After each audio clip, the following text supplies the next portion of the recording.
નમસ્કાર, આપ જોઈ રહ્યા છો નેશન પ્લસ ન્યૂઝ. હું છું આપની સાથે હિલ પંડ્યા.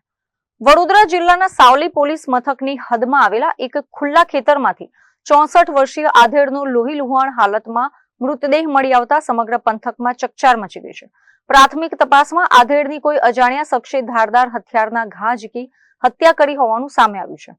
સાવલી તાલુકામાં આવેલા એક ખુલ્લા ખેતરમાંથી રમણ રાયજીભાઈ રાઠોડિયા નામના 64 વર્ષીય આધેડનો મૃતદેહ મળી આવ્યો હતો. અચાનક ખેતરમાંથી મૃતદેહ મળી આવતા જ સ્થાનિક લોકો એકત્રિત થઈ ગયા હતા અને આ અંગે સાવલી પોલીસને જાણ કરવામાં આવી હતી. પોલીસે સ્થળ પર પહોંચીને મૃતદેહનો કબજો મેળવ્યો હતો અને પ્રાથમિક પંચનામાની કાર્યવાહી કરીને શવને તાત્કાલિક ધોરણે સાવલી સામૂહિક આરોગ્ય કેન્દ્ર ખાતે પોસ્ટમોર્ટમ માટે ખસેડ્યો હતો. આ મામલે મૃતકના પુત્રની ફરિયાદના આધારે સાવલી પોલીસે કાયદેસરની કાર્યવાહી શરૂ કરી છે.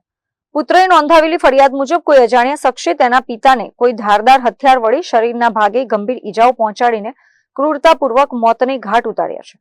આક્ષેપ અને પ્રાથમિક પુરાવાઓને આધારે પોલીસે અજાણ્યા ઈસમ વિરુદ્ધ નવીન કાયદા ભારતીય ન્યાય સંહિતા 2023ની કલમ 103 એટલે કે હત્યાની કલમ તથા જીપી એક્ટની સંબંધિત કલમો હેઠળ ગુનો દાખલ કર્યો છે. આધેડની હત્યા કયા કારણોસર કરવામાં આવી, કોઈ જૂની અદાવત હતી કે કોઈ અન્ય વહીવટી વિવાદ, તે દિશામાં સાવલી પોલીસે શંકાસ્પદ લોકોની પૂછપરછ શરૂ કરી છે. હાલમાં પોસ્ટમોર્ટમ રિપોર્ટની રાહ જોવાઈ રહી છે અને અજાણ્યા હત્યારાને ઝડપી પાડવા માટે પોલીસે ચક્રો ગતિમાન કર્યા છે. Bureau report, nation plus news, Savli. સમાચારોના સતત અપડેટ મેળવવા માટે અમારી નેશન પ્લસ ન્યૂઝની યુટ્યુબ ચેનલને સબસ્ક્રાઇબ કરો, બેલ આઇકન દબાવો અને જોડાયેલા રહો ફેસબુક, ઇન્સ્ટાગ્રામ અને ટ્વિટર પર.